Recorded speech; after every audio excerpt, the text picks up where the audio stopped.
May mga pagkakataon talagang hindi natin alam kung paano iintindihin ang ating mga magulang, lalo na ang ating mga ina na may sariling pananaw at paraan sa bawat bagay. Ikaw, kabarangay, anong hindi mo makakalimutang karanasan sa iyong ina? Dear Papa Dudut, Hi Papa Dudut, ako po si Emily at sisimulan ko po ang kwento ko syempre sa aking ina. Marami po talaga siyang pangarap sa buhay dahil nga salat kami. Gusto niya talagang magkaroon ng maginhawang buhay. Laking tondo po sina nanay at tatay at mahirap lamang po kami. Pero itong si nanay ay gusto talagang makaalis kami doon. Lalo na't nakapagtrabaho si tatay sa Qatar. Mahusay po siya sa ginagawang pagwe-welding kaya nagamit niya ang skill na yan para makapunta sa abroad. Kaya ang nanay naman ay gustong mag-ipon para makabili ng lupa at bahay sa isang subdivision. Para sa kanya, iba po talaga ang buhay na may dignidad at nakatira sa isang subdivision. Sa awa ng Diyos, matapos ang 10 taon ay may house and lot na kami sa isang subdivision. Kaya sobrang excited na talaga si nanay na makalipat kami at layasan ang mga kapitbahay naming mapanlait na sa tingin nila ay hindi kaya ng nanay ko na makaahon kami sa hirap. Sa totoo lang, Papa Dudut, proud po ako sa nanay ko kasi masino po talaga siya at hindi siya gumagastos sa walang katuturang bagay. Parati rin niyang pangaral na dapat daw ay maging tulad ng langgam na nag-iimpok para pagdating ng tag-ulan ay may maaasahan kami. Kaya itong bago naming lilipatan ay simbolo ng pagsusumikap ni tatay at nanay. Kaya proud ako sa parents ko, Papa Dudut, at in fairness, ako lang ang naging anak nila. Hindi sila gumaya sa nakakarami na anak ng anak. Wala namang maipakain at maipantustos para maayos ang buhay ng mga anak nila. Kaya nakakaramdam ako ng security sa buhay ko dahil makakapag-aral ako sa college habang nakatira sa isang maayos na bahay at community. For the first time, naging Miss Congeniality si nanay. Namimigay pa ng food sa aming kapitbahay. Para sa kanya ay kailangan naming makisama at magkaroon ng kaibigan sa subdivision. Kaya sinamahan ko si mama sa kapitbahay namin, bit-bit ang nilutong pagkain na ibibigay namin.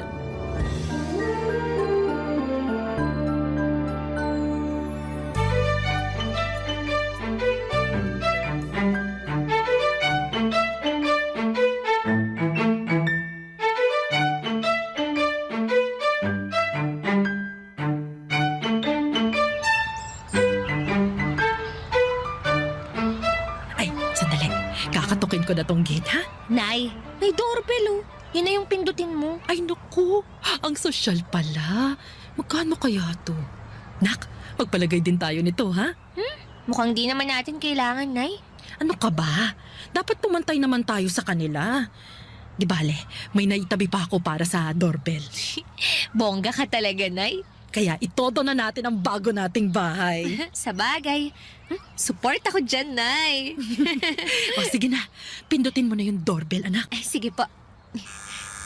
Ay, Ang bongga naman talaga. Hindi mo na kailangan sumigaw pa. Walang ganito sa atin dati. hindi naman kailangan dun. Totoo naman. Ay, ang ganda talaga dito. Hindi ako nagkamaling dito tayo kumuha para pagtayuan natin ang bahay. Tingnan mo naman ang tatay mo. Nakakapagpahinga siya ng bongga. Hindi nagiinit ang ulo kasi maganda ang environment. Walang mga kapitbahay na lumalapit na kesyo galing abroad, nagpapaambon ng alak at kung ano-ano pa. Share your blessing, di ba? Naku, ibang klase naman yon. Kung hindi mo bibigyan, magagalit pa. Ay, naku. Huwag na nga natin silang pag-usapan. Focus tayo dito sa bago nating neighborhood. Sige po. Sino po sila? Kami yung bagong lipat. Ay, may dala kaming food para sa inyo. Salamat po. Tuloy po kayo. Salamat naman. Sige po, isasarado ko lang po tong gate. Pasok po. Ito pala yung anak ko, si Emily.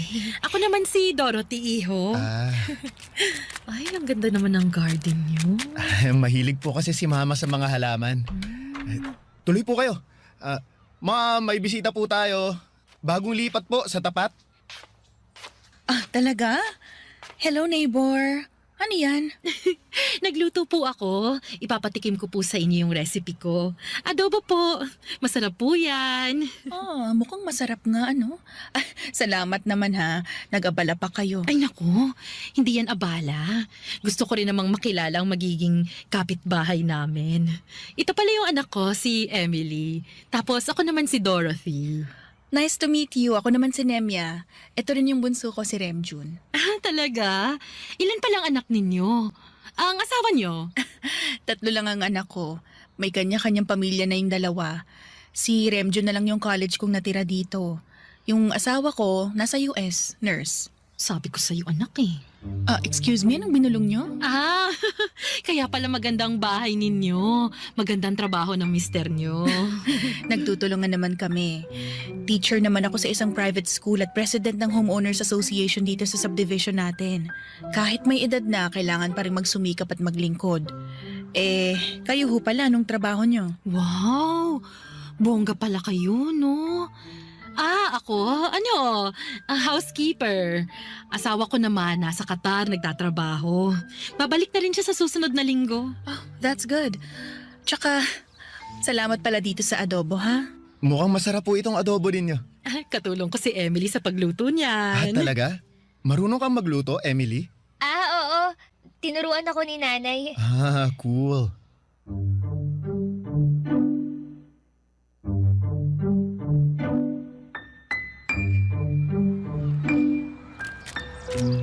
Buti mabait sila, Nay.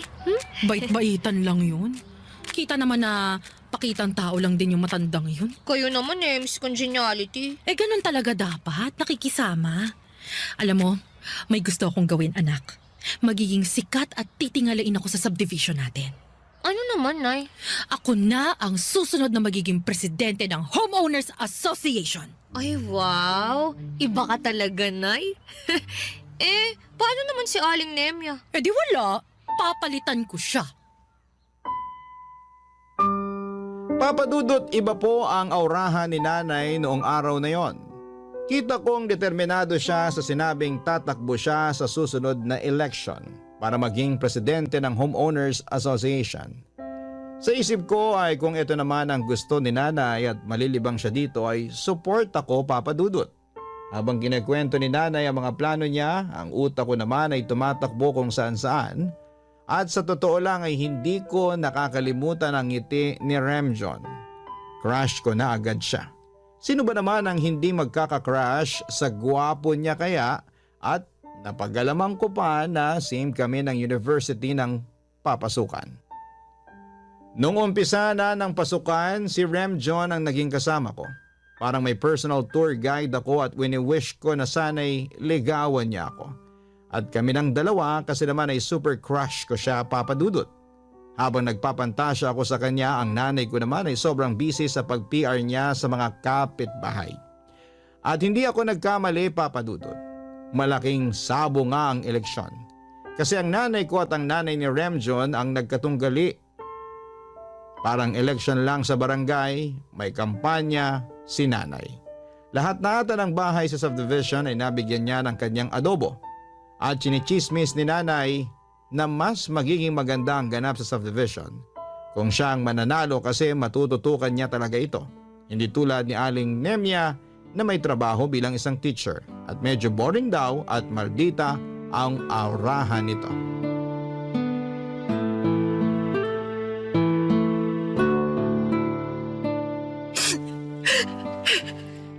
Nay, naman na yan. Hindi ko matanggap. Hindi. Yun ho ang lumabas eh. Ang sabihin mo, dinaya ako ng Nemya na yan. Nay naman, hindi naman ho siguro. Anong hindi? Kita mo naman na lahat ng kapitbahay natin nabigyan ko na ng adobo. Ilang beses pa. Nginingitian pa ako. Sabi pa nila na ako raw ang iboboto nila kasi mabait ako, kasi bago ako. Paano natalo ako? Dinaya talaga ako ng babaeng yon. Bawi na lang ho kayo sa susunod na eleksyon, Nay. Bago lang din naman tayo dito kaya ganun. Hindi. Dapat ako na ang presidente. Malaki na yung nagastos ko, anak, ha? Nakumbisi ko naman sila Tuwing nakakausap ko, ramdam ko na ako na yung mananalo. Pero yung lumabas kanina, sobrang hindi yun makatotohanan. Ginaya ako ni Nemya. Mandaraya ang Nemya na yon. Naku, Nay. Mali ang magparatang, Baka may makarinig pa sa inyo. Wala akong pakialam. Wala akong pakialam kung marinig pa niya. Totoo naman Totoong dinaya niya ako. Nay, tahan na ho. Nakakainis yung babaeng yan. Ang dumi-dumi niya maglaro. Nay, hayaan nyo na. Baka sa susunod na eleksyon, kayo naman ho yung manalo. Siguro ngayon, gusto pa rin ng mga taga rito yung nakasanayan na nila. Mabait naman yung si Aling Nemi Anong mabait? Mabait ba yung may ginawa para lang siyang ideklarang panalo? Wow, ha? Hoy, Emily, ako ang nanay mo, di ba? Kaya dapat sa akin ka kumampi. Ako ang kakampi mo. Nay, kakampi niyo ako. Nagsabi lang naman ako na... Tumigil ka na. Hindi ka nakakatuwa. Ay, gusto ko lang naman ako malmaka Paano ako kakalma? Dinaya nga ako. Kaya ako natalo dahil may ginawang hindi maganda yung babaeng yon. Kaya kung ako sa'yo, huwag na huwag kang lalapit dun sa anak niya, ha? Layuan mo yung Remjo na yon. Ay, hala. Bakit napunta doon ang usapan? Kasi parehong-pareho sila. Kung anong puno, siyang bunga. Ay, wow. Ibang klase naman yan, Nay. Huwag na huwag mo akong masuway, Emily. Malilintikan ka sa akin. Naintindihan mo ba? Hoy, narinig mo ba ako? Naintindihan mo ba ang sinasabi ko? Opo. Gets ko, Nay. Nay, di ba kailangan nating mag-grocery? Lumakad na kaya tayo kaysa iyak ka ng iyak dyan. Nakakaiyak kayang matalo. O, di ba? Kita nyo, inamin nyo rin na natalo kayo. Ay, okay lang yan, Nay. Nanalo ka rin sa susunod. Hindi okay. Hindi ako natalo. Dinaya niya ako.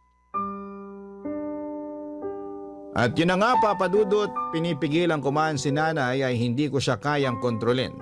Paniwalang paniwala talaga siya na dinadaya siya ni Aling Nemya at tinanggalan siya ng pagkakataon para manungkulan bilang presidente ng subdivision. Para sa kanya ito raw ang pagkakataon niya para mas respetuhin siya ng mga tao, lalo na ng mga kapitbahay namin.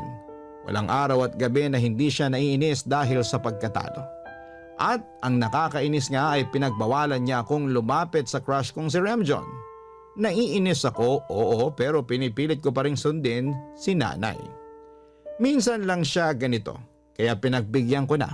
At kapag may pagkakataon naman ay pinapaliwanag ko naman sa kanya na dapat ay mag-move on na at mas maging mabuti na lamang sa mga kapitbahay at kapag may extra, magluto at mamahagi ng blessings. Kaso'y dinibdib niya talaga ang mga nangyari. Umabot na sa point na parang pa-fake news na ang banat ni nanay at chinichismis niya si Aling Nemya sa mga kapitbahay. Sinasaway ko pero hindi nagpapaawat. Sa tuwing nasa school ako ay doon lamang ako lumalapit kay Remjon, ang lalaking gusto kong manligaw sa akin. Magiging kami pa kaya sa mga pinaggagawa ni nanay? Yun ang parati kong tanong sa aking sarili ng mga araw na yon, Papa Dudut. Barangay Love Stories. Barangay Love Stories. Habang patuloy ang nanay ko sa mga paninira niya kay Aling Nemya, patuloy naman kami na naging malapit sa isa't isa ni Remjon. Pero tuwing nasa subdivision kami ay parang magkaaway din. Di kami nagpapansinan at ramdam ang tensyon. Araw-araw ko ring sinasabihan si nanay na tigilan na niya ang ginagawa niya, lalo lang lalaki ang gulok ako. Hindi ito makakatulong kung gusto niya na maging maganda ang tingin sa kanya ng mga tao pero hindi nakikinig si nanay. May sarili siyang desisyon na sa tingin ko ay hindi kayang pigilan. Nahihiyaman ako pero wala akong magawa talaga, Papa Dudut. Siguro ganito talaga kapag hindi naman nakapag-aral ang magulang. Ako na nakapag-aral, ako dapat ang magturo. Pero sobrang hirap lalo na't parang isang punong baliko na ang pagtubo, matibay na ang sangang baliko. at hindi na kaya pang ituwid. Kami naman ni Remjun, ramdam ko na gusto namin na matapos na ito at ramdam kong gusto na rin niya ako more than friends.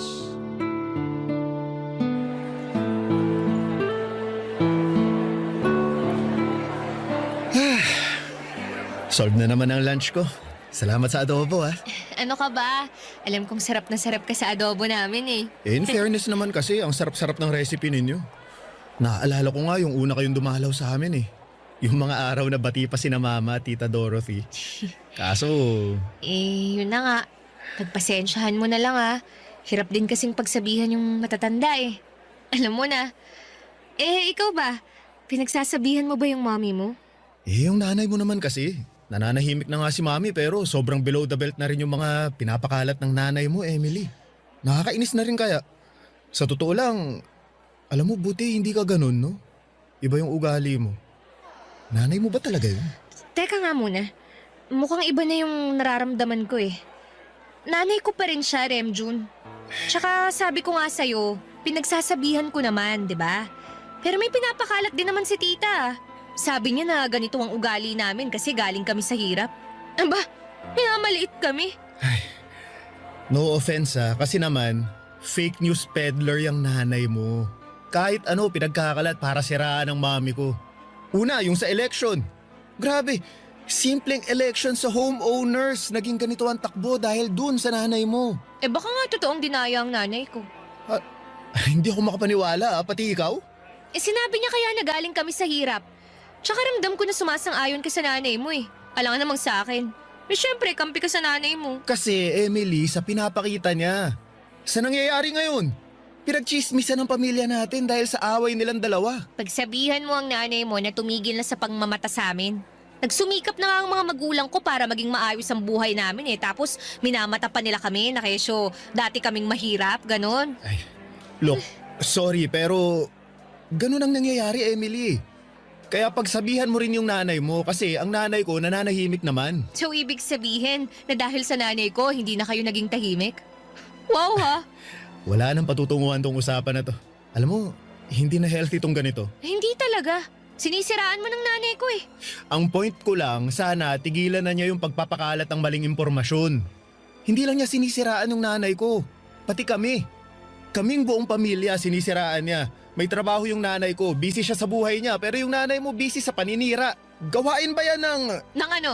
Nang galing sa mahirap? Emily, alam ko na gusto natin ang isa't isa, pero nasa alanganing sitwasyon tayo dahil dun sa nanay mo. Sus, ang arte mo. Ang sabihin mo, mata pobre kayo. Emily, alam mo, nagiging toxic na talaga to. Ano bang ina-expect mo? Maging positibo tong pag-uusap natin matapos mong siraan ng nanay ko? Nanay mo kasi blue. Ikaw na sa nanay mong pink. At hindi sad ang nanay ko ha? Naiinis lang siya kasi dahil sa mga ginagawa rin ng nanay mo. Paikot-ikot na lang tong usapan natin, Emily. Pansin mo? Di hinto na. Diyan ka na nga. Ewan ko sa'yo. Ewan ko rin sa'yo at sa nanay mong blue. Hindi pala siya pink. Nasaktan ako, Papa Dudut. Nasira ang pagkakaibigan naming dalawa ni Remjun at naunsyamina ang anumang namamagitan sa amin. Gustong-gusto ko pa naman siya. Siya kasi ang Ruru Madrid ng buhay ko. Pero tinanggap ko na sa araw na yon na baka hindi nga kami para sa isa't isa. Kasi paano kami magsasama kung ang mga nanay namin ay mortal na magkaaway? Parang nasa teleserye sa hapon. Sa totoo lang ay hindi ko naman masisisi rin ang nanay ni Remjun na mainis, pero hindi ko rin masisisi ang nanay ko kasi may naririnig din siyang panlalait sa buhay namin. Hanggang sa may dumating na masamang balita, kailangang umuwi ng bansa si tatay. Nagkaroon siya ng injury at hindi na makapagtatrabaho. Sobrang devastated kami. Nangangamba kasi nag-aaral pa ako. Malaki rin ang gastos sa mga check-up ni tatay. At ang malala pa ay may nakitang ibang sakit sa kanyang doktor na mas lalong pinanghihinaan namin ang loob. Isa talaga itong dagok sa aming pamilya, Papa Dudut.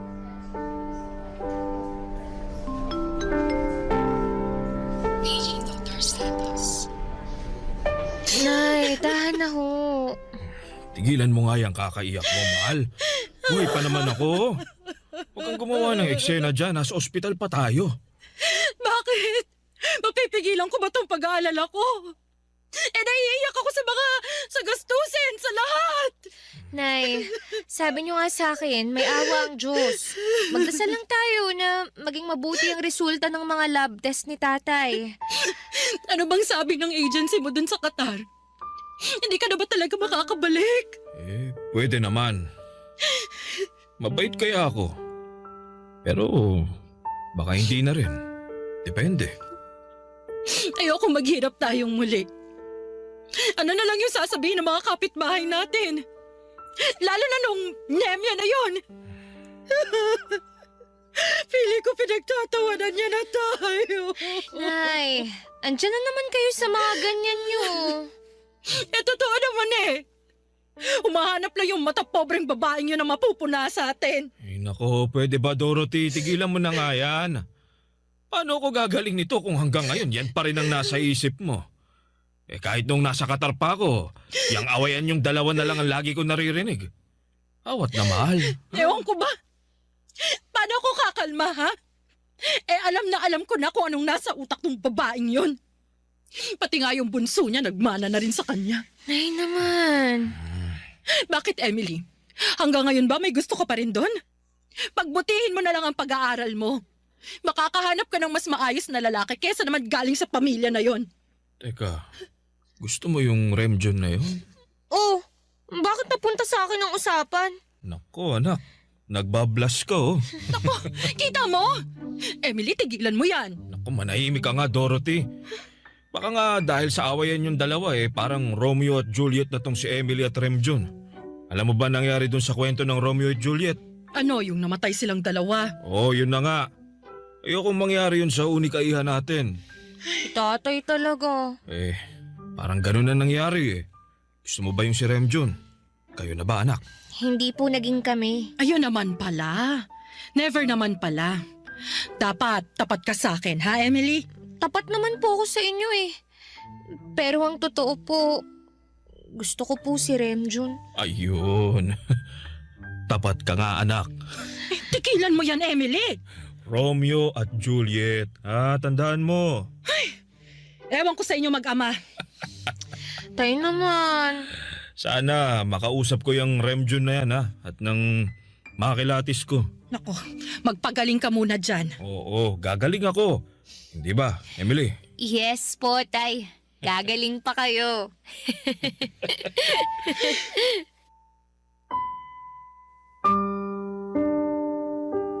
Sa totoo lang, Papa Dudut, sobrang natakot po talaga ako sa maaring resulta sa mga lab test ni tatay.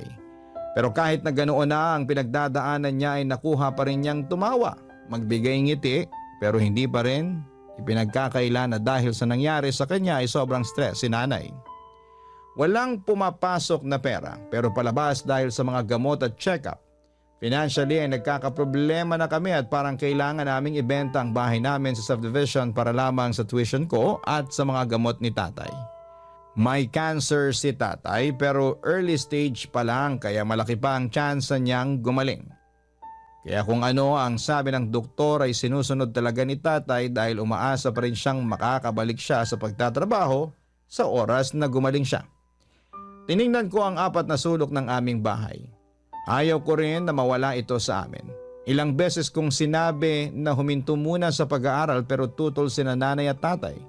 Gusto nila na makapagtapos ako dahil ito lang daw ang pamanang pwede nilang ibigay na hindi mananakaw sa akin ang edukasyon, Papa Dudut. Barangay Love Stories. Barangay Love Stories. Papa Dudut, lahat ng pagtitipid ay ginawa na po namin. Natigil na rin ang dating ginawa ni nanay na pinagchichismisan lang si Aling Nemya. Mas nag-focus siya sa pag-aayos ng lahat, sa pagbabudget ng pera at sa pagsisimula ng bago niyang negosyo. Isang malit na karinderya at kailangan pa rin na may kinikita kasi nga wala ring trabaho si tatay. At need niya talaga na magpahinga lang para gumaling. At kapag walang pasok naman, syempre ay tumutulong ako kay nanay at alam nyo kung ano pa ang naging magandang nangyari kahit papaano dahil sa challenge na ito sa buhay namin. Muli akong kinausap ni Remjon. Kapag nasa eskwelahan kami ay parati niya akong sinasabay sa pagkain at hindi nagtagal ay naging kami ni Remjon at itinago namin ito sa aming mga magulang. Gusto namin na ipaalam sa kanila kapag nagkaayos na talaga sina nanay at tita Nemya. Kaya binalak ni Remjon na unti-unting ipaintindi sa mami niya ang sitwasyon ng nanay ko. Ako naman ay ginagawa ko rin na ipaliwanag sa nanay ko ang pinanggagalingan ni tita hanggang isang araw.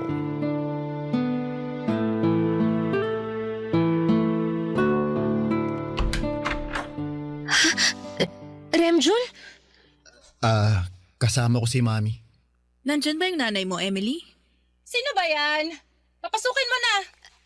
Pasok po kayo. Nay, sina Tita Nemya po tsaka si Remjun. Anong ginagawa niyo rito? Dorothy. Nay, Ito pala para sa asawa mo tong prutas na dala namin. Nasa taas siya, nagpapahinga. Salamat dito. Nag-abala pa kayo? Naku, maliit na bagay lang naman. At saka ito pala, kunin nyo to. Sana makatulong. Ano tong sobre? Konting tulong pinansyal. Alam kong hindi biro ang pinagdadaanan ninyo. Nakwento sa akin ni Remjun. Nemya, Sige na, tanggapin mo na. salamat. Hindi ko in-expecto. Maraming salamat. Naku sino pa bang magtutulungan kundi tayo-tayo lang na magkakapit-bahay, di ba? Malaking tulong to. Malaki. Sobrang nagpapasalamat ako. Nay, Maupo kayo. Anong gusto nyo? Kape? Kumain kayo. May adobo akong niluto dyan. Gusto ko po yan. Ano ka ba, Remjun? Nakakahiya. Ma'am, masarap kaya yung adobo nila. Well, sa bagay, masarap nga talaga yung luto nyo. Kaya rin ako nandito kasi sa darating na Pasko, may taunang Christmas party tayo dito. Pwede bang ikaw mag-cater? Ano? Ako? Oo naman. Magiging kampante kaming lahat na masarap ang magiging kainan sa Pasko kapag ikaw ang mag-cater. Ano, game ka ba? Nay, kunin na natin. Tutulong ako. Pero kaya ko ba? Si nanay naman. Kaya natin yan. Ako rin po, tutulong din po ako. Oo, at kung kaya ko at hindi ako abala, tutulong din naman ako eh. So ano, tinatanggap mo na ba yung offer ko? Sige. Oo. Yun! Ayos, magiging masayang Pasko. Salamat po, tita. Gagalingan po namin ni nanay. Alam mo, kahit hindi nyo sabihin, alam kong gagalingan nyo sa pagluluto.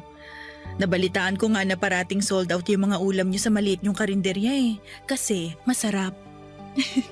Oo nga eh. Buti, bumili sila sa amin. Bakit naman hindi?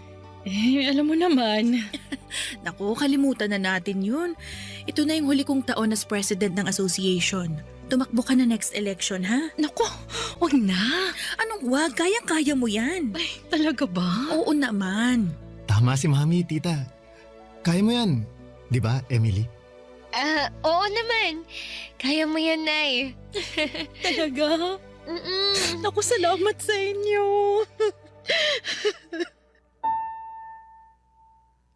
Sobra po akong natuwa, Papa Dudut, na naging okay na ang aming mga nanay na dalawa ni Remjon. Naging close na ulit sila at sobrang happy ay naging Christmas party. Kahit sobrang abala kami ni nanay sa pagluluto with the help of Remjon. At sa mismong patapos ng party, inamin naming dalawa sa mga magulang namin kasi umuwi rin ang daddy ni Remjon na kami ng dalawa. Hindi na shock ang aming mga magulang dahil ramdam daw nila na may something na sa amin at kita raw sa aming mga mata ang kislap. Kaya habang nagbibuild ng relationship ang aming mga nanay, mas naging strong din ang pagmamahala namin ni Remjon at sa awa ng Diyos ay nakarecover si tatay. At sobrang tuwa ko nang graduate ako kasabay ni Remjon dahil alam kong maayos na ang lagay ni tatay kahit na hindi pa siya nakabalik sa abroad. Siyempre bilang nakatapos na sa pag-aaral, naghanap din ako ng trabaho, Papa Dudut, para makatulong sa pamilya.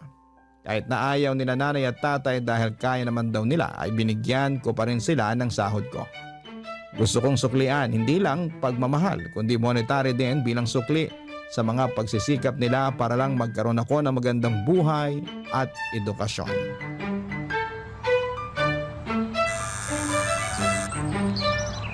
Anak, naalala mo yung unang beses nating mag-doorbell dito?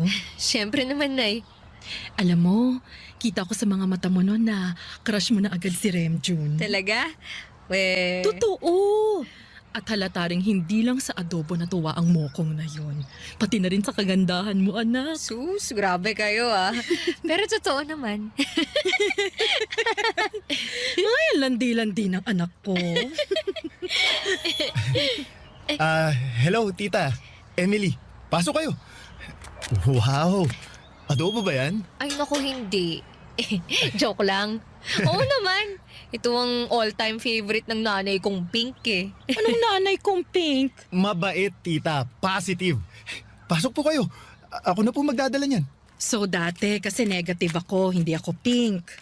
Blue ka dati, Nay. Ibig sabihin nun, sad. Ah, blue. Sad. Mm-mm. Ano yung blue sad na naririnig ko, ha? Eh, itong mga anak natin, may pakulay pala. Parang ano lang, gender reveal. Ako, wag niyong sabihin. Oy, nanay ha. Hindi pa kami nagganon. Gusto ko kasal muna bago, alam mo na, bago ko isuko yung bataan.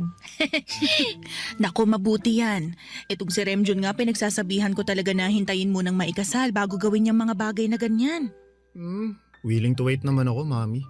So, kailan na nga ba yung kasal? Graduate naman na kayo. May mga trabaho. Gusto ko na rin magkaapo sa'yo. Ay, tama. Gusto ko na rin magkaapo. Kailan na nga bang kasal? Atat na atat din kayo ha. Ay, syempre. Hindi na lang kami neighborhood ni Nemia. Magiging balae pa kami. Ako, ay totoo yan. Kailan na ba ang kasal para makapaghanda na tayo? Ang tanong, nakapag-propose ka na ba, Remjun? May singsing ka na bang nabili? Panira talaga kayo.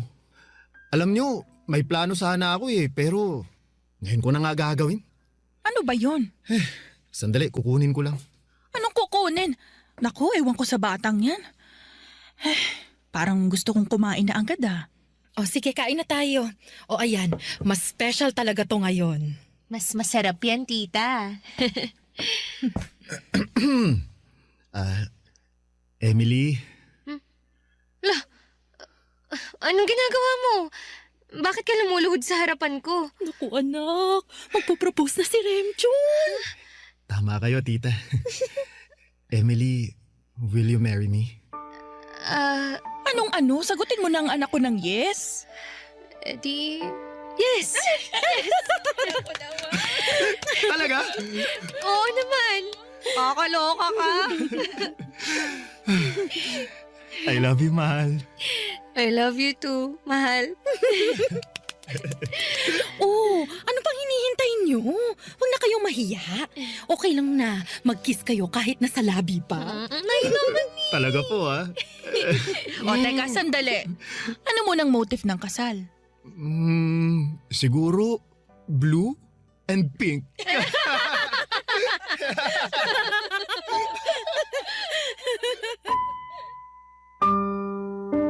Ang saya lang, Papa Dudut, dahil nagkaayos na ang mga nanay namin ni Remjun.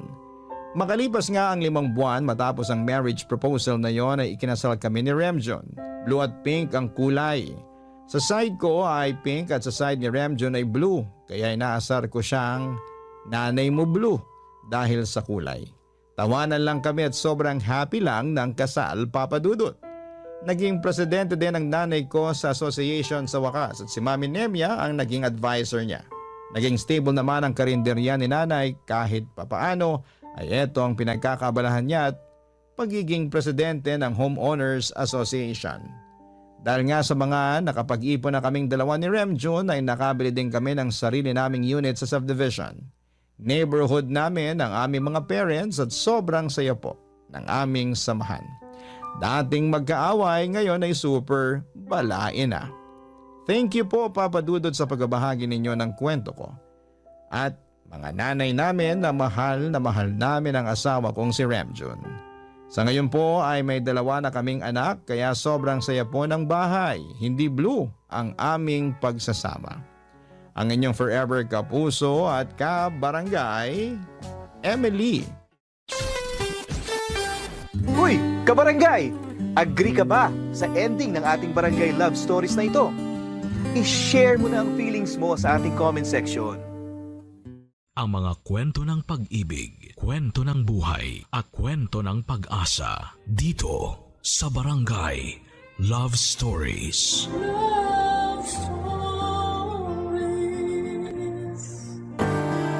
Hindi dapat na ginagawang biro ang pananakit ng damdamin ng ibang tao. Hindi rin dapat gumagamit ng iba para lamang makausad tayo mula sa sakit na nararamdaman natin. Ikaw, kabarangay, handa ka bang pumasok sa relasyon kahit na hindi mo pa mahal ang isang tao? Dear Papa Dudut, itago niyo na lamang po ako sa pangalang Nela. 29 years old na ngayon at nagtatrabaho bilang isang IT specialist. Nagkaroon ako ng long-time boyfriend noon. Carlo ang pangalan niya at akala ko talaga ay siya na. Yung makakasama ko sa panghabang buhay. Marami na kasi kaming plano para sa hinaharap namin.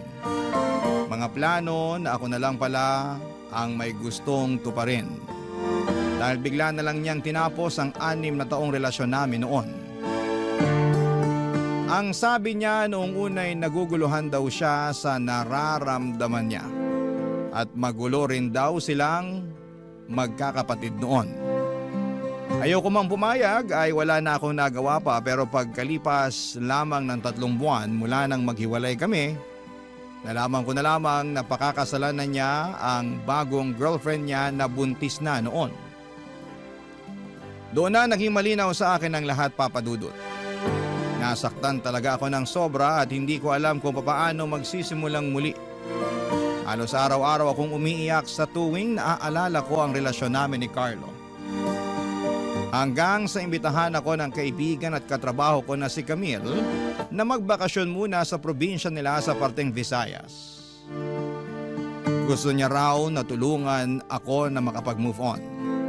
Kaya naman sumabay na ako ng request sa kumpanya namin na makapag-work from home setup muna na kaagad namang na-approve.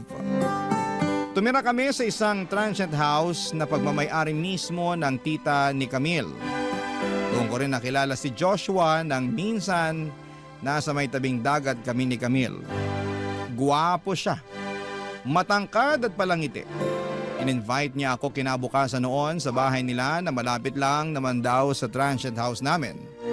Fiesta daw kasi sa kanila at may kaunting handaan. Kasama dapat si Camille pero umatake ang migraine niya kaya naman ako na lamang ang pumunta sa bahay nina Joshua, Papa Dudut.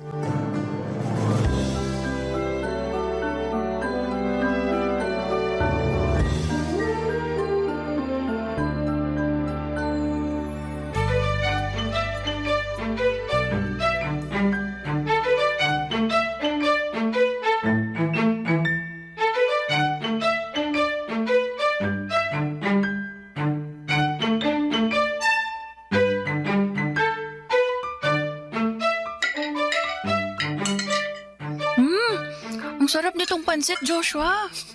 Mabuti naman at nagustuhan mo. Special recipe talaga yan ni Mama. Pero masarap talaga lahat ng pagkain na handa nyo. Itong pansit lang talaga yung pinakapaborito ko sa lahat.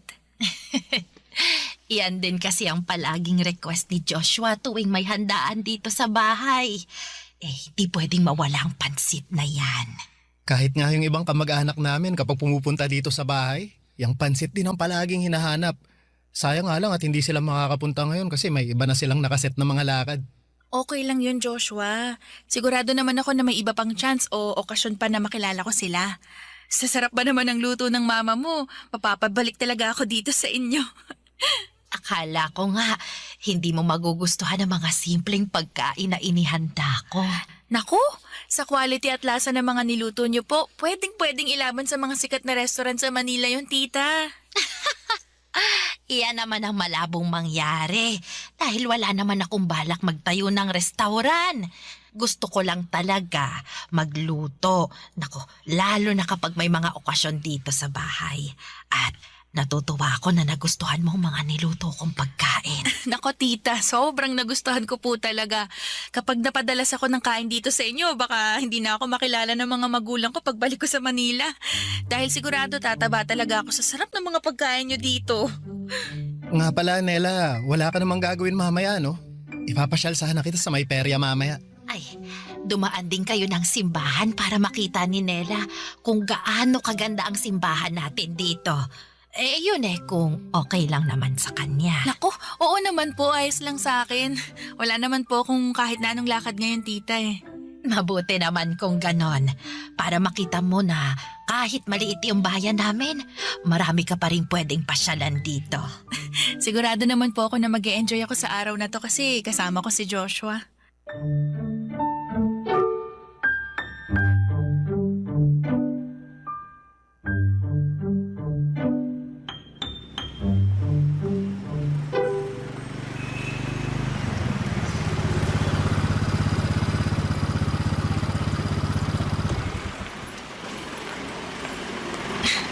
Joshua, thank you sa paghatid mo sa akin pa uwi ha.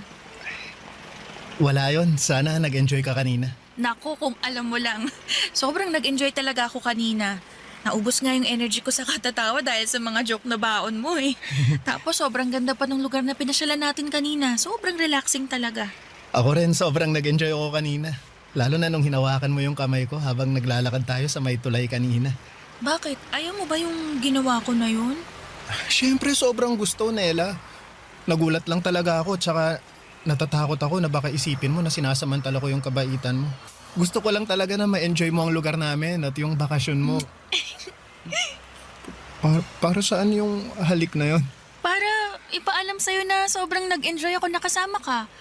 Ang dami mo pa kasing sinasabi. Sorry. Sige, uuwi na rin ako para makapagpahinga ka na. Okay, sige. Ingat ka sa pagmumotor mo ha. Salamat. See you tomorrow. Oo naman, pupuntahan kita ulit dito. See you bukas. Bye.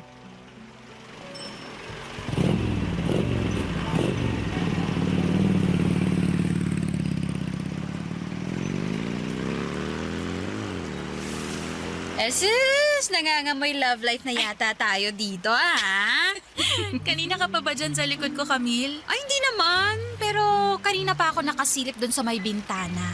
At nakita ko na hinalikan mo silip si Joshua. Grabe, sis! I'm so happy for you!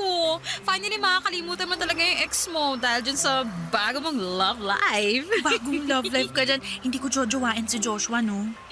Bakit may goodbye kiss ka pa sa lips kanina? Ano ka ba? Etos lang yun. Gusto ko lang siyang pakiligin at saka yung sarili ko habang nandito tayo sa probinsya. Pero wala talaga akong balak dalhin sa Manila kung ano man yung meron sa amin ni Joshua, no? Hanggang dito na lang yun. Pagbalik natin ng Manila, back to reality na rin ako tas ibablock ko na rin yan si Joshua.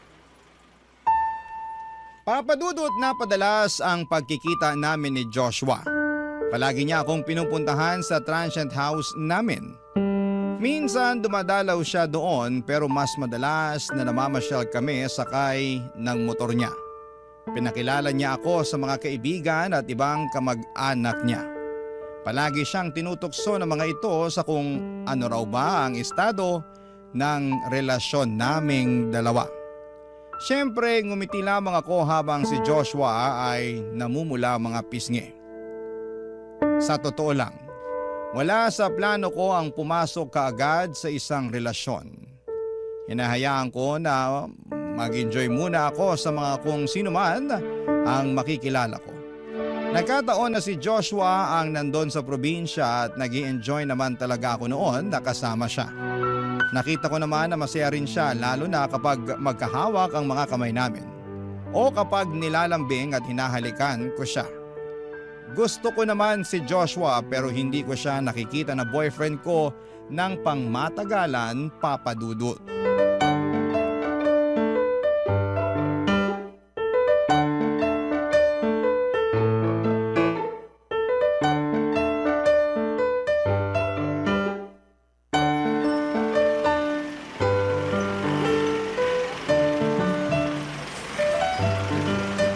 Girl, una na ako sa loob ng airport ha. Sige, susunod na rin ako. Ay, bye Joshua! Bye, Camille! Joshua, thank you nga pala ulit sa paghatid mo sa amin ni Camille dito sa airport ha. Nanghiram ka pa talaga ng kotse para lang magkasya yung mga gamit namin. Wala yon. Gusto ko rin naman na ako mismo ang maghatid sa inyo dito eh. Sayang nga lang at hindi ka na nakapagpaalam kay Mama. Ako, oo nga eh. Si Camille kasi late na nagising. Kaya hindi natuloy yung plano natin na dumaan muna sa inyo bago dumiretso sa airport. Okay lang kasi nakausap ka naman namin saglit ni Mama sa video call kanina.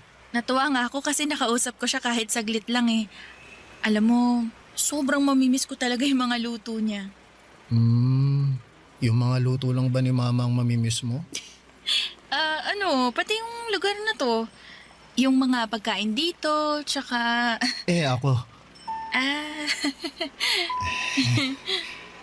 Ang lambot talaga ng mga kamay mo, Nela. Mamimiss kong hawakan ng mga to. Alam mo, nag-uusap kami ni Mama kagabi at nagpaalam na ako sa kanya. Ano namang pinagpaalam mo sa kanya? Na gusto kong pumunta ng Manila. Ha? Pupunta ka ng Manila? Di ba sinabi ko naman sa'yo yung mga plano ko? Na gusto kong sumunod sa'yo sa Manila? Oo nga, pero hindi ko naman alam na seryoso ka nung sabihin mo yun. Bakit naman ako hindi magiging seryoso alam mo naman na seryoso ako sa'yo.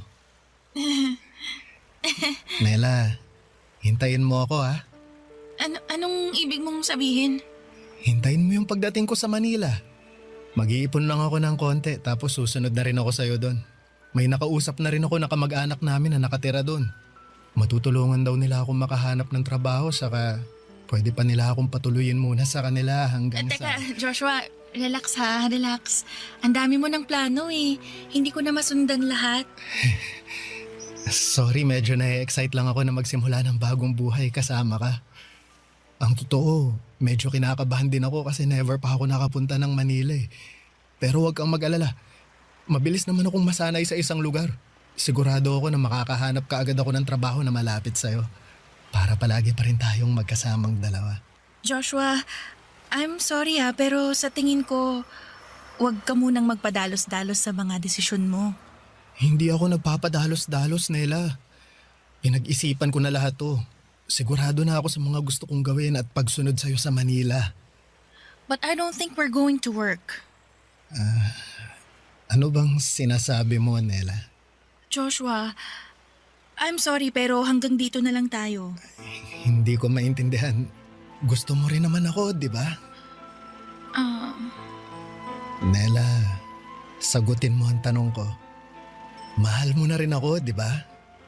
Aminin ko na nag-enjoy ako sa lahat ng oras na kasama kita. Kaya lang Ano? Kaya lang hindi kita mahal. I'm sorry, Joshua. Hanggang dito na lang talaga tayo. Papa Dudut, kahit noong mga araw na magkasama kami ni Joshua, palagi kong naririnig ang mga plano niya na pagsunod sa akin sa Maynila at paghahanap ng trabaho dito. Hindi ko naman sineseryoso yun kasi wala talaga sa isipan ko na patagalin ang kung anuman ang meron sa aming dalawa. Gusto ko lang mag-enjoy at saglit na makalimot sa pagkawasak ng puso ko nang dahil sa ex-boyfriend ko. Pero hindi ibig sabihin na gusto ko nang pumasok sa isang relasyon. Nagigilty din naman ako sa mga sinabi ko sa kanya lalo na nang naluluhan na niya akong niyakap ng mahigpit. Paulit-ulit niyang sinasabi kung gaano niya ako kamahal at kung gaano niya kagusto na sumunod sa Maynila para makasama ako.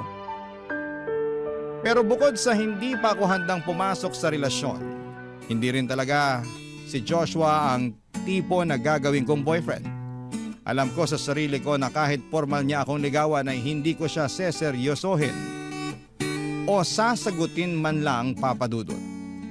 Hindi ko nakikita na magiging kami in the near future, Papa Dudut. Barangay Love Stories. Barangay Love Stories. Papa Dudut, nang makabalik ako ng Maynila ay naramdaman ko na kahit papaano ay nakatulong ng isang buwan ng pagbabakasyon at trabaho ko sa probinsya. Mula kasi noon ay hindi na ako gabi-gabing umiiyak ng dahil sa ex-boyfriend ko. Hindi ko na rin siya masyadong naaalala at kung pumasok man siya sa isipan ko ay napapailing na lamang ako at hindi na naiiyak kagaya noong bago pa lamang kaming naghiwalay. Si Joshua naman ay panay pa rin ang pagtitext at chat sa akin noon, Papa Dudut. Halos araw-araw ay tumatawag din siya sa akin. Kahit blinak ko na ang number niya at mga social media accounts. Kaya lang gumagamit pa rin po siya noon ng ibang mga number at nagka-create pa ng ilang dami account para i-message ako sa aking Facebook. Minsan pa nga ay nagko-comment pa siya sa mga public post ko na kaagad ko namang dinidelete. Kaya naman nag-decide na po ako noong i-private na ang lahat ng mga social media accounts ko, Papa Dudut.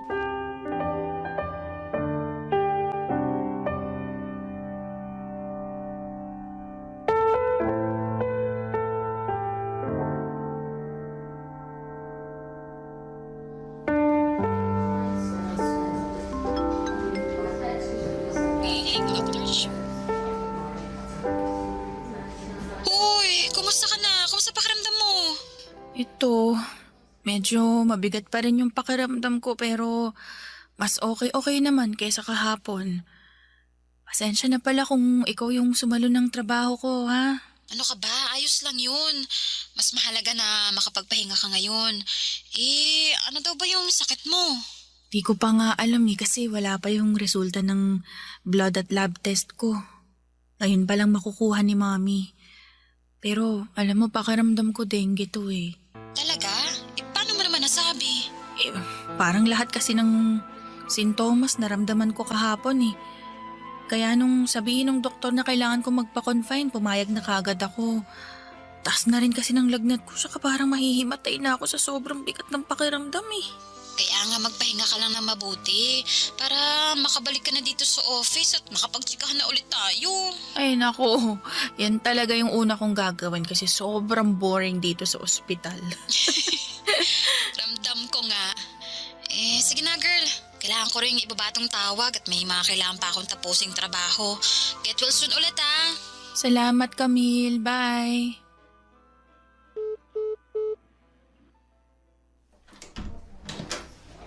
Gising ka na pala. Opo, tumawag kasi si Camille kanina eh. Kumusta nang pakiramdam mo ngayon? Mas maayos na po kaysa kahapon. Ang haba rin po kasi ng tulog ko, umiepekto na rin siguro yung mga gamot na pinainom sa akin. Mabuti naman kung ganun. Nag-alala talaga ako kasi ramdam ko yung panghihina mo kanina. Tapos ang taas pa ng lagnat mo.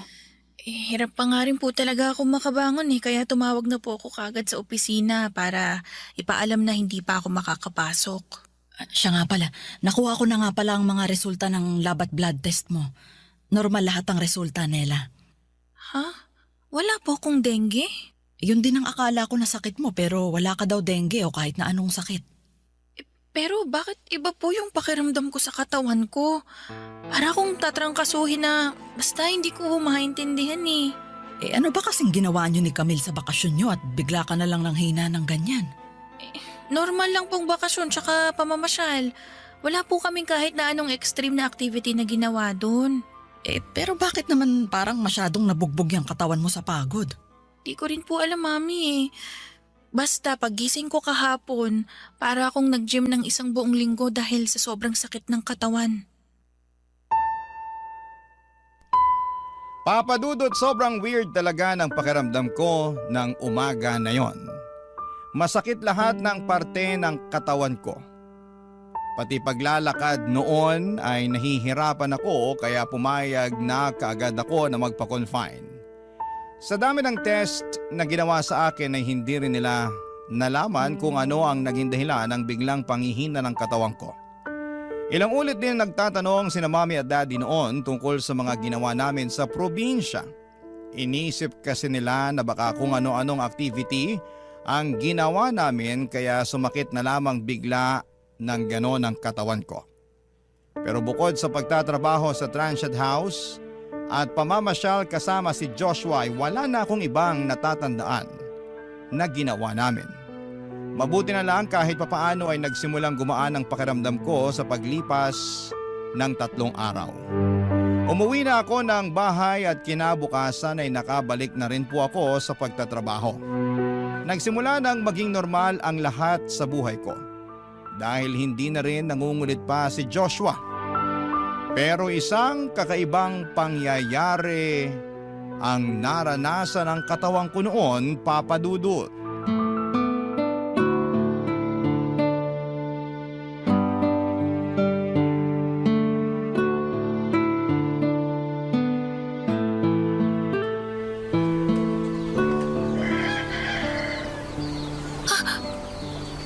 Ano tong nandito sa mukha at leg ko? Bakit ang dami kong sugat? Mami! Mami! Oh, anak. Bakit sumisigaw ka dyan at... Ay, Diyos ko! Anong nangyari sa mukha at leeg mo? Hindi ko po alam, Mami. Tingnan niyo po, meron din dito sa braso ko. Ang dami mong butlig sa mukha at parang... Ay, parang nagsusugat na ang mga nana. Ang kati-kati nga po eh, tas ang hapdi ng balat ko ngayon. Ay, Diyos ko, anak. Namumula at namamaga talaga yung mga sugat mo. Pati yung mga mata mo namamaga din. Mami, ano kaya to? Hindi ko rin alam. Ang mabuti pa magpalit ka na ng damit at pupunta tayo ng ospital ngayon din.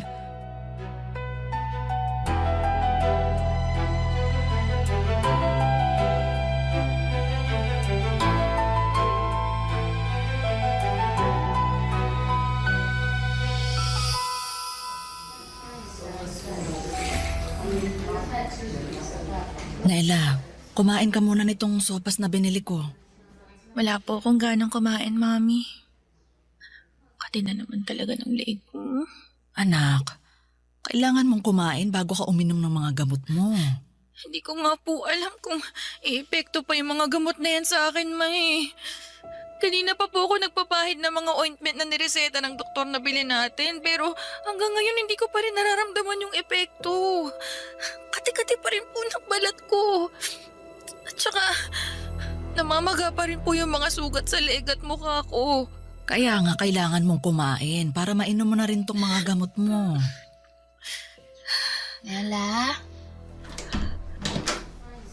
Oh, Camille, ikaw pala yan. Pasok ka na dito. Sige po, tita. Nela? Nela, anyari sa'yo? Nag-send na ako ng picture sa'yo, di ba? Bakit parang gulat na gulat ka pa rin? Eh kasi, mas grabe pala kasi talaga yung itsura ng mga sugat dyan sa balat mo pag sa personal. Pangit ba? Eh, hindi naman. Pero, oo, pangit. Medyo nakakadiri siya tignan eh. Tsaka nagnanana yung dyan sa mukha at leeg mo. Tapos parang may tutubo na rin dyan sa mga braso mo. Kinakamot mo ba yung mga yan? Eh kanina ko pa nga siya sinasaway sa pagkakamot na ginagawa niya. Sobrang kati naman po kasi talaga, Mami. Kaya ang hirap pigilan. Eh, ano daw sabi ng doktor? Hindi nila malaman kung anong klase ng rashes o sugat tong lumalabas sa balat ko. Hindi naman daw skin asthma o allergy. Kaya baka lumipat na lang kami ng ibang ospital bukas ni Mami. Alam mo, sa tingin ko, Nela, hindi na ospital ang kailangan mong puntahan. Ha? Anong ibig mong sabihin? Sa itsura ng mga katikati mo sa katawan, sa tingin ko, kailangan mo nang magpa-albularyo. Papa Dudut, akala ko nung una ay nagbibiro lamang si Camille nang banggitin niyang tungkol sa albularyo. Inisip ko noon na baka gusto niya lamang na pagaanin ang nararamdaman ko. Grabe kasi talaga ang itsura ko noon, Papa Dudut. Para akong may bulutong na mas malala pa doon. Magkakaibang sugat ang tumutubo sa muka at buong katawan ko. Pero lahat sila ay sobrang kate na para bang may kung anong lalabas mula sa balat ko. Kaya naman awang-awa talaga sa akin si Camille, lalo na nang mas matagal niyang matitigan ang balat ko. Nakita niya kung paano ako nasasaktan sa bawat pagkilos ko.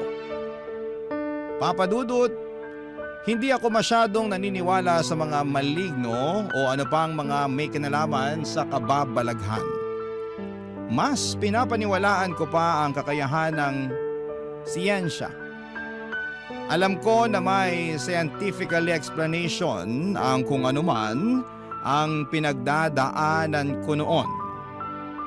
Sadyang nahihirapan lang ang mga ospital na matukoy kung ano talaga ang pinagmumulan ng mga tumutubo sa balat ko. Kaya naman hindi ko na sineryoso ang kung anuman ang sinabi ni Camille noon, Papa Dudut. Barangay Love Stories. Barangay Love Stories. Papa Dudut, mas lumala ang kalagayan ng balat ko noon.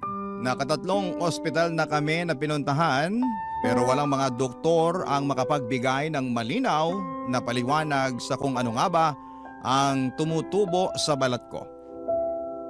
Kung ano-anong mga ointment at oral medication ang ibinigay nila sa akin. Wala ni isa sa mga yon ang tumalab at nakapagpagaling ng balat ko. At sa bawat araw na lumilipas ay ramdam ko yung mas paglalim ng mga sugat sa lahat ng parte ng katawan ko. Sobrang hirap linisan ang mga sugat ko dahil palagi itong nagdurugo o pumuputok ang mga nana. May malagkit na likido na lumalabas doon na may mabahong amoy na kasama. Nang maubos ang sick leave credits ko ay pinilit kong pumasok sa opisina pero nahirapan akong mag-commute. Kitang-kita kasi sa balat ko ang mga sugat ko.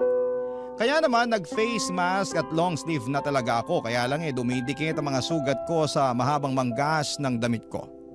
At may kakaiba ring amoy ang ibinibigay ng katawan ko kahit naliligo naman ako sa araw-araw. Nag-request na lamang ulit ako ng temporary work from home setup sa opisina. At dahil sa kalagayan ko ay pumayag naman sila sa request ko. Pero habang tumatagal ay mas lalo akong nahihirapan noon, Papa Dudut. Dahil bumalik ang pananakit ng katawan ko hanggang sa dumating ako sa puntong nagdesisyon na akong sundin ang payo ni Camille na papuntahin sa bahay namin ang kilala niyang manggagamot na si Mang Emong, Papa Dudut.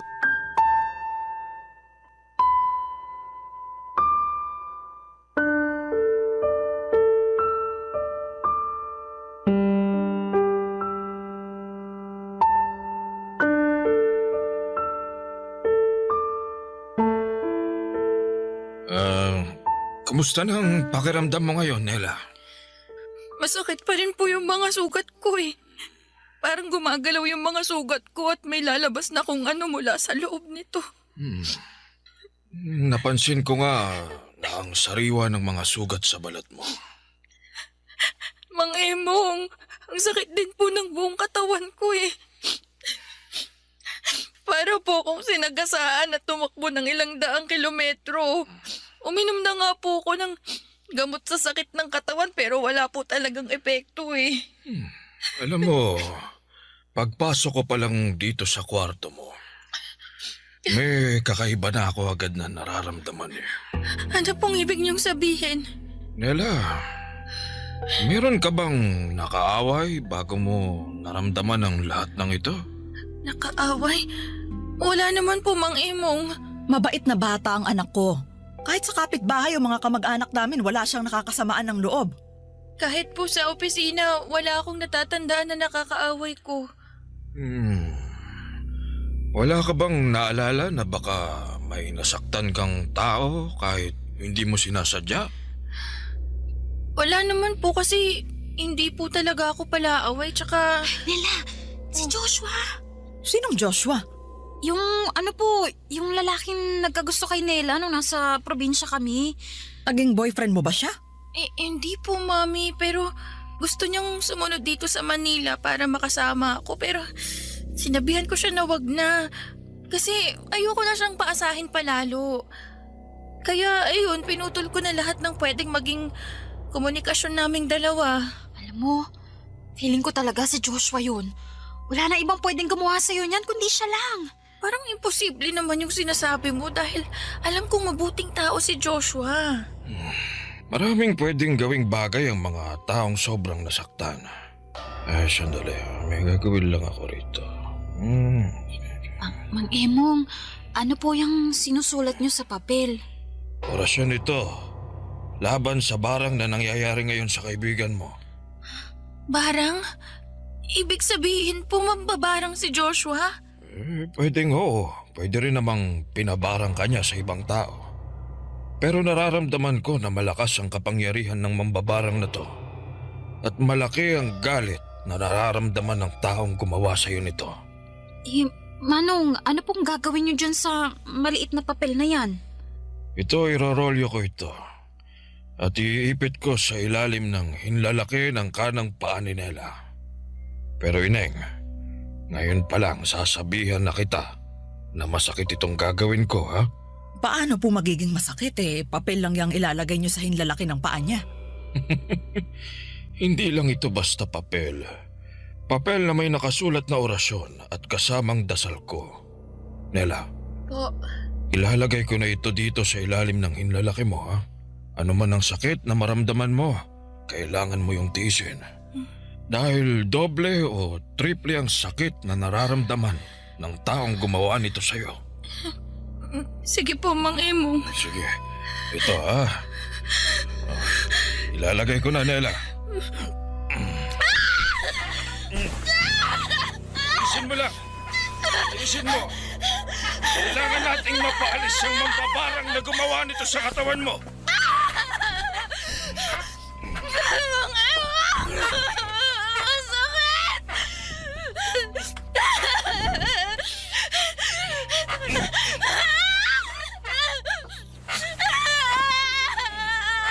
Kung sino ka mang mambabarang ka, tigilan mo na ang katawan ng babaeng ito!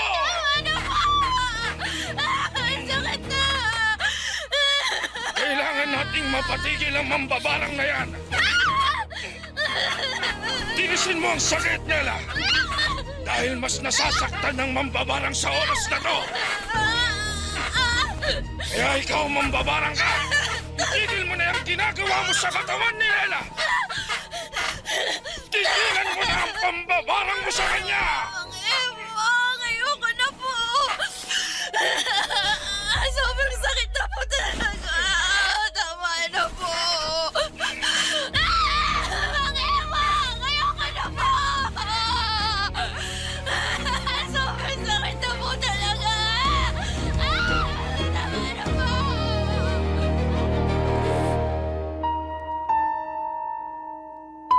Papadudot nung sabihin ni Camille na baka si Joshua ang may pakana sa kung anuman ang nangyayari sa akin ay hindi talaga ako makapaniwala.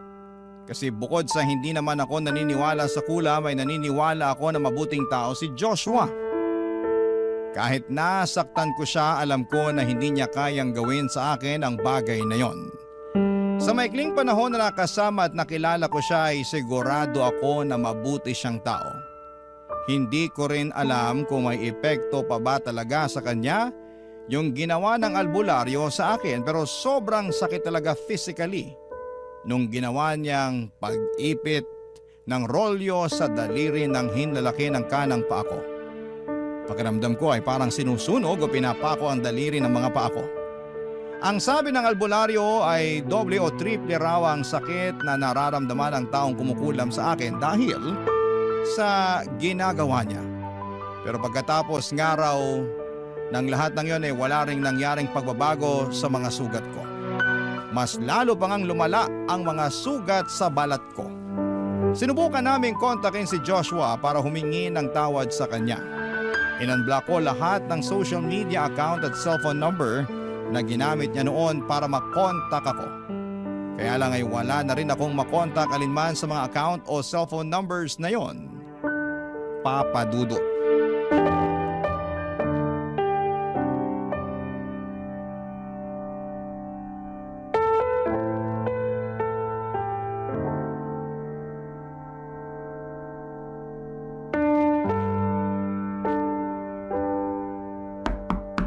Nela, si Tita Joanne mo to. Pwede ba akong pumasok?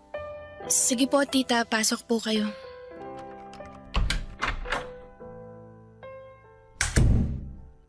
Kumusta ka na? Ayos lang naman po. Kanina ka pa hinahanap ng mga pinsan mo. Pero ang sabi ng mami mo, ayaw mo daw lumabas ng kwarto mo. Ayoko lang naman po na mapag-usapan ako sa labas, Tita Joanne. Nakikita niyo naman po yung kalagayan ko ngayon, di ba? Ang dami ko pong sugat sa balat. Ano bang sabi ng doktor na tumingin sa'yo? Hindi po nila matukoy kung ano tong tumubo sa balat ko eh. Ginamit ko naman po lahat ng nireseta nilang ointment. Ininom ko lahat ng gamot na kailangan kong inumin. Pero wala pong gumana ni isa sa mga yun. Nagpatingin na nga rin po ko sa ibang manggagamot eh. Ano naman ang naging resulta ng pagpapatingin mo sa manggagamot? Ang sabi niya po, pinabarang daw po ako nung taong galit na galit sa akin. May nakaaway ka? Kaya kanya pinabarang? May nasaktan po akong tao, tita. Hindi ko po sinasadya na paasahin siya sa bandang huli. Alam niyo, tita, sa totoo lang po, hindi naman ako naniniwala sa barang o sa kung ano pa mang mga kababalaghan eh. Pero sa tingin ko, deserve ko po kung ano man po yung nangyayari sa akin ngayon. Nela, wag mong sabihin yan. Nakasakit po kasi ako ng tao, Tita Joanne. Gumamit ako ng ibang tao para makamove on agad dun sa ex-boyfriend ko. Ginamit ko lang siya para sa sariling kapakanan ko. Kung totoo man po na pinabarang niya ako, hindi ko siya masisisi kasi nasaktan lang naman po siya ng dahil sa akin eh. Nasaktan siya dahil sa pagiging makasarili ko. Hindi ko alam kung makakatulong to. Pero gusto mo bang ipag-pray over ka namin ng mga ka-churchmate ko? Imbitado rin kasi sila sa birthday celebration ng lola mo, kaya nandyan din sila ngayon sa labas. Sigurado ako na kahit paano, makakatulong to sa kalagayan at nararamdaman mo ngayon. Kung ayos lang sa'yo, papapasukin ko sila dito sa kwarto mo para makapag-pray over tayo ng sabay-sabay nila. Sige po, tita. Ayos lang po sa akin. Sa tingin ko, matinding dasal ang kailangan ko para tuluyan na akong gumaling. Sadyang nakalimutan ko lang na may Diyos pala. At yun ang kailangan kong ibalik sa buhay ko. Ang pananampalataya ako sa Diyos. Papa Dudu, tuluyan na talaga akong nawala ng pag-asa na gumaling noon. Grabe na kasi talaga yung mga butlig, sugat at mga nana na kumalat sa balat ko. Naamoy ko na rin noon ang malansang amoy ng mga sugat ko na yon. Kaya hindi na talaga ako makalabas pa ng bahay kahit para man lang mamalengke o tumambay sa mall. Nag-request na rin ako ng pangmatagalan na work from home setup. Buti na lang at pinayagan ako ng kumpanya namin kasi kung hindi ay baka maparesign na lamang ako nang wala sa oras. Hindi ko na kasi talaga kayang bumiyahe o pumasok sa opisina. Grabe yung tinginan at parinig sa akin ng mga tao sa paligid ko. Kita ko yung pandidiri sa mukha nila at yung mga tinginan ng mga mata nila sa balat ko. Parang gusto ko na lamang lamunin ako ng lupa noon. Kaya naman wala na akong ibang ginawa kung hindi ang magtrabaho at magkulong sa loob ng kwarto ko.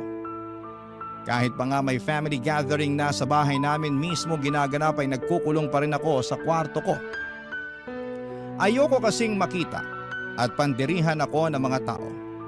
Nagdalawang isip pa nga akong pumayag nang sabihin ni Tita Joanne ang tungkol sa pagpipray over na gusto nilang gawin sa akin. Pumayag na lamang ako kasi naisip ko na wala na rin namang mawawala. Ilang saglit lang pagkatapos niyang lumabas. Bumalik din siya sa kwarto kasama ang ibang mga churchmate niya. Sinabihan niya muna ako noon na ipikit ang aking mga mata.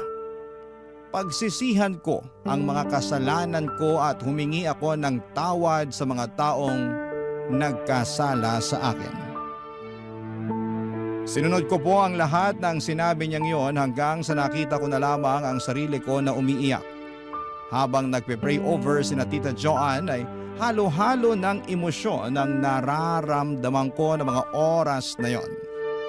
Guilt, galit, takot at awa. Halos humaguluhol na ako nang matapos sila sa kanilang pagdarasal. Pagkatapos noon ay biglang gumaan ang pakiramdam ko, Papa Dudut. Hindi ko alam kung paano at bakit nangyari yon, at pagkalipas nga ng ilang araw ay himalang unti-unting natuyo ang mga sugat ko hanggang sa tuluyan na ngang gumaling ang mga yon. Hindi ako naniniwala sa kababalaghan, pero sigurado ako na malaking tulong ang pagpe-pray over na ginawa sa akin nila Tita Joanne. Ngayon po, Papa Dudut, 2 taon na rin ang nakalipas mula nang mangyari ang lahat ng ito. Wala na akong naging balita pa kay Joshua. Hindi ko na rin sinubukan pang hanapin si Joshua at wala na rin ang mga sugat sa balat ko. Pero may naiwan na malalim na mga peklat na palaging nagpapaalala sa akin na huwag paglaruan ang damdamin ng ibang tao. Hanggang dito na lamang po ang sulat ko at sana po ay may naiwan po itong aral sa ating mga kabarangay. Ang inyong kapuso at kabarangay forever, Nella. Kwentuhan naman tayo dito sa comment section.